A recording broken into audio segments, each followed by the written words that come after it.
Today we're coming together to celebrate a milestone, or a couple milestones, for the Lowertown Ballpark project. And it seems like only yesterday we were here to take down the awning just outside at the Diamond Products building. And now we're here 5 months later to celebrate the final pieces of the building coming down. It's truly exciting to see that the final wall, or the Broadway wall that's been standing for so long, coming down and actually giving us a glimpse to the other side of downtown off 5th Street. We'll be hearing more about the demolition process, as well as some key details of the design in a bit. Julie Snow, the lead architect for the project, will be here to talk about how the design has evolved and how it's taken us a long time to get here, but ultimately we're ready to show 3 renderings that we feel will be truly a big deal for the project, and we're certainly excited about it. Without further ado, I'd like to introduce one of the key champions of the project, a person that has been a supporter from day one. Mayor Chris Coleman is here to talk a little bit about how this project and how the vision for the new ballpark is coming to shape. So, Mayor Chris Coleman. Good morning, everyone.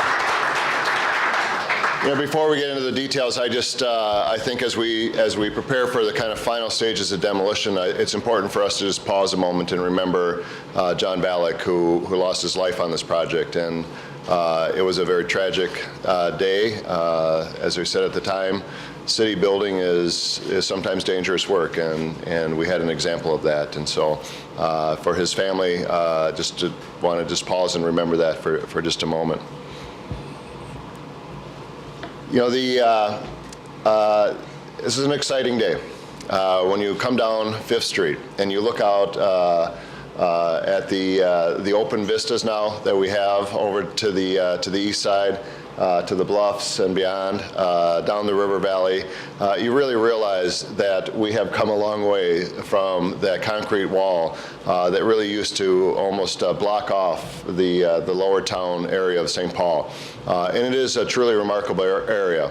It is filled with arts, it is filled with vibrancy, it is filled with folks that have a long history here, that have a passion for this community, that have a passion particularly for Lowertown. Yesterday we were at an event that was celebrating great places. And one of the places that was recognized last night was Rice Park. And Patrick Sieve from the Riverfront Corporation was reminding me that one of the speakers last night, as they were talking about Rice Park, one of the things they said was that what's great about it is you have these beautiful historic buildings that are over a century old. The Landmark Plaza, the St. Paul Hotel, you have the library, but then you have this beautiful Ordway, a more modern building that, while it is different, adds to the character of Rice Park and makes it such a special place. That's what we're creating here. We are creating something in the midst of a very historic district, but we're doing it in a way that I think honors the history, but honors the vision that they had. Doesn't pretend to be something that it's not, but understands the importance of working not only with the existing structures, but these incredible vistas and beyond, and how we can integrate new uses with old uses, how we can bring new people to Lowertown without overwhelming the arts community and the strong group of folks that already live here. And so this has been a process. There have been a lot of voices at the table. There have been a lot of conversations. With any project, there are a lot of different opinions, but I just respect all the people that have been at the table, that have worked so hard to come up with this grand vision. So today we celebrate the final phases of demolition. We get to begin to see a new important center of activity in downtown rising up out of the ground, and it's a very exciting day in the city of St. Paul. But it's not quite as exciting as it will be in spring of 2015, when that first pitch is pitched in this ballpark, when the thousands of people come down here to help enliven what is already a strong neighborhood, but to make it even better. St. Paul's on the move. It just keeps on growing, keeps on getting better, and I thank you all for being here to celebrate. I personally want to thank Lenny Russo and the Heartland Restaurant for allowing us to use this space this morning, not only because of the view that we have from it, but more importantly, the temperature of this room versus being outside. As you can see, this is the last remaining portions of the structure to come down. By the end of day today, you should be able to look straight across to the river bluff on the other side of 52. I think that's a great milestone for the project. It's very exciting. By the end of the month, probably just before Christmas, Rachel Contracting should be done with cleaning all the debris out of the hole, getting rid of the large stockpile of crushed concrete, and they are installing some temporary shoring for the foundation wall along Broadway. So Rachel moves out. Vite has already mobilized on site. They've already brought in some of the material for the sanitary sewer replacement. To date, they've started on removing some of the contaminated soil, and that's going to be a big process. There's a lot of contaminated soil on this site, and it's not just concentrated in one area or another, it's spread across the entire site. So we're working very closely with the city's consultant, Braun, on that environmental soil to make sure that we take out everything properly. That process is going to take some time. Again, we need to coordinate all the truck traffic with all this crushed concrete that's coming out of the hole. The good news is for this building that was torn down, more than 90% of that building has been recycled. There's about 600 ton of steel, and that's between rebar and some of the structural steel and miscellaneous metals that was recycled. And there's 55,000 ton of concrete. About 15,000 ton of that is going to remain on site. We're going to use that in several ways. The remaining 40,000 ton has been crushed, and actually Rachel Contracting is bringing that down to Pig's Eye plant. So it's great to see from an environmental standpoint that we're able to reuse so much of that existing building, put it to good use. The next step is, as it relates to the utility relocation, we're working closely with Xcel Energy. Of course, there's overhead power lines on 5th Street that we have to put inside of a duct bank. That duct bank is actually going to run right next to the OMF building. It'll be buried underground. There's also gas lines with some big regulators that need to be relocated. And again, this is work that takes time, and now we're in the winter elements, so we need to do it right. We need to take our time, and we need to be fully coordinated with all the work going on site. The overall duration for all this work is probably 3 to 4 months, and yes, it is weather dependent. With some of the contaminated material, they have to do what's called a burrito. They'll take a big dump truck and they'll line it with poly, then they'll put that contaminated soil inside of there, and then that's got to be wrapped so that when it's transported, none of that material is flying around. That poly can get pretty slippery at low temperatures or if there's snow or other precipitation. So it's a time-consuming process, but if everything goes well, we should be done in about 3 to 4 months. And then in probably mid to late February, we can start to look at structural excavation and starting the structure for the building. And then the remaining scopes of work will continue through next summer, and right now we're on track for a grand opening in May of 2015. And just a note on the progress, the Lowertown Ballpark website actually has a webcam, and after we get through this next portion here, the renderings that we're going to be showing will also be on it. So if you haven't checked it out, I encourage you to do so. I'd like to ask Mayor Coleman, Julie, Annie Heidekoper from the Saints, and Mark to come up here and help me, because the next part is probably the most exciting part, which we get to unveil. So if each of you could grab a location here next to one of the renderings, and the sheets just kind of come up. So yeah, this is the best one. That's the best one. So on the on the count of 3, we'll unveil them. 1, 2, 3. And you can kind of put it right there. There you go.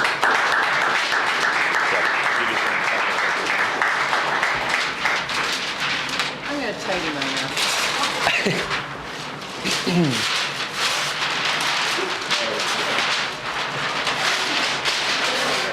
That's great. Excellent.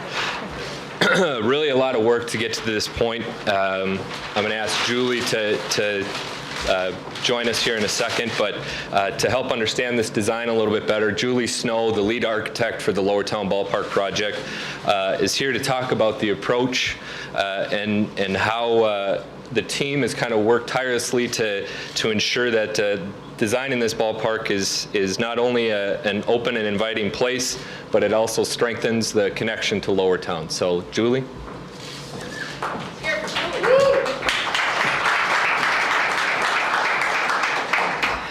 Thanks. This is so exciting. I mean, we've been really thinking about this moment for 8 years, looking at this site, its history, its context, and what it could be for Lowertown and the city. So this is truly an exciting moment for me. But I have to say, when they talk about this being the architect's vision, in no way is this just the architect's vision. I want to really acknowledge how many sources we've had for ideas on this project. And certainly among the most compelling ideas are coming from this vision statement that was put together by the Lowertown, I'm going to call it by its initials, LBDCC is the shorter version of that. The people that have been participating in that, it's been both a broad group that came in for the first visioning session, and then the group that stuck with us through 15 meetings have really brought together a very powerful vision for the ballpark, for how it will be woven into the community. And so I want to say a few things, and you can see this little card has gotten a bit of use, so we had to have it laminated because it was getting nasty. The ballpark is about the arts and the artistic production of Lowertown. It's about the community, its events, and its social opportunities that the ballpark will bring. It's about the physical context, its history, and the sense of place. And those three principles were put together by the Lowertown Vision, and they are guiding our work as we move forward. As I begin to explain how we came up with this scheme, I have to say it was quite brilliant to put us in Market House because, in a sense, when you look at this space, it's warm, it's inviting, it's everything you think about when you think about Lowertown. It's beautiful and impressive. We knew that when we started this project that we were creating more of a park than a building. We didn't have the massiveness, the weight, the gravitas of the warehouse building. So we needed, but we knew that we needed it to be open, welcome, and inviting. So we decided to just turn the warehouse inside out and to use this warm wood and steel structure for the piece of the ballpark that sits like a pavilion in the park. Now at the same time, we have concessions that ring the park, and those concessions are grounded on the concourse level, and they're masonry. So I'm going to just shout as I move. This is an image as you come down 5th Street. And what we really loved was the idea of having this open view, of connecting the city to the ballpark and to the Dayton's Bluff beyond. And so the idea of the landscape, the city, and Lowertown all being visible from the ballpark, and the ballpark being visible from all those areas was very important to us. As you move into the ballpark, you'll see that this pavilion structure kind of hovers above the masonry structures that house the concessions, the teen store, restrooms, ballpark functions. So that hovering allows the ballpark to be porous and allows you to always see through to the actual history and the important buildings beyond. Even from, there we are, where's my third? There. The outfield, you have a sense of always being in the community, of seeing that beautiful skyline of St. Paul from no matter where you are in the park. So I think the architecture is kept very low and porous, so it really responds in sort of a modest way to open up vistas to not only the surrounding area but to the city itself. So with that, I just want to say how exciting I think this is going to be, how this is a step forward for Lowertown and St. Paul, a sort of new vision, new activity, and new energy in the district. And we're just incredibly excited to be part of this. Thank you. Sometimes I think children's books are the best way to say thank you to someone. So I have a little thank you for Mayor Coleman for his leadership and his friendship. We couldn't have done this without you, Mayor. Here you go. Ballpark.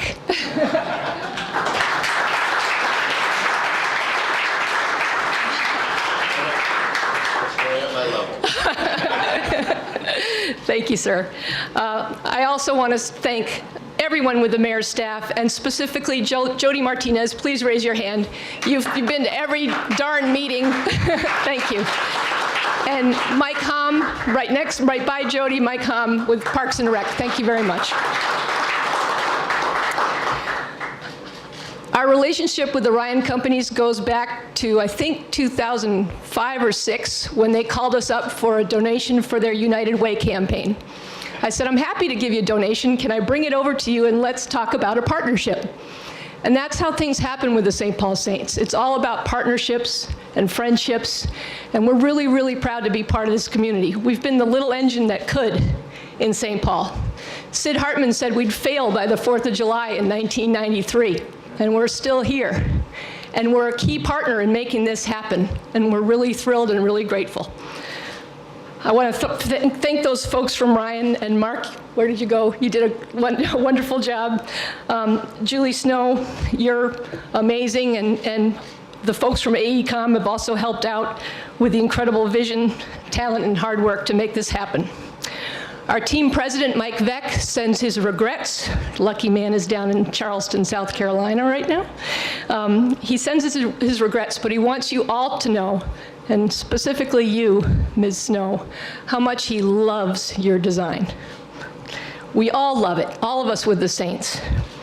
As Julie just showed you, it is deferential to the Lowertown Historic District. That image right there totally celebrates our city. It celebrates the historic district. It celebrates downtown. This is going to be one of the best views in the city of St. Paul, and we're incredibly proud of that. It's a stunning, startling place and everything that we were looking for. It's a place that will create an open, inviting, and affordable experience for our fans. I love that this is going by as we speak.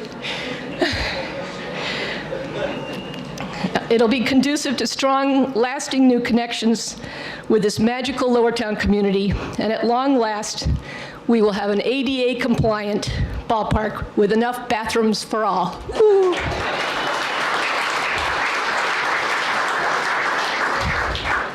Going back to 2009, I have had the honor of visiting with thousands of folks who have shared their opinions, and there have been many, regarding this regional ballpark project, whether during summers over at Music and Mirrors or other countless community events we attend or outside the front gate of Midway Stadium. Our ballpark models and I have been inseparable. Best of all, I got to spend time meeting the artists, small business owners, and others who live and work in Lowertown.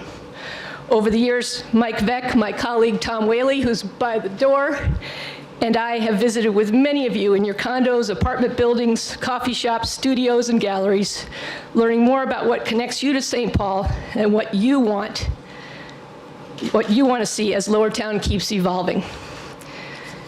We had great conversations that served as the building blocks for the early models, and they have carried on throughout the community process. The open, inviting entrance that we're going to have over here that you see in this drawing is a great example. Most people could not wait to tear down that wall. Making a connection with two of Lowertown's gems, the Farmers Market on the west side over here, and Bruce Vento to the east, the nature sanctuary. was a huge component for people, and that we're making happen. There's going to be an entrance on one side and an entrance on another. The ballpark will be open to community as long as we are there. So if the Saints office is open, the ballpark is open for you guys to enjoy, have your lunches, take a stroll. It'll be tremendous.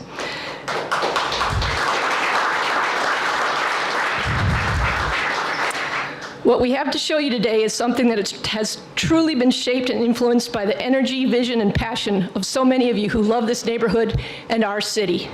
From Lenny Russo, our host today, thank you, Lenny, to the members of the LBDCC, raise your hand if you're part of our community advisory group. Thank you, thank you. And of course, the original grassroots supporter of this project, those of you with ballpark fans and friends. Raise your hand, people. Thank you, thank you. I have gifts for all of you back there, hats or scarves. Anybody, help yourself. The Lowertown Ballpark will truly be a community asset. It is our collective legacy to this handsome city of St. Paul. And we can't wait for opening day, less than 18 months away, to hear the ump yell, "Play ball!"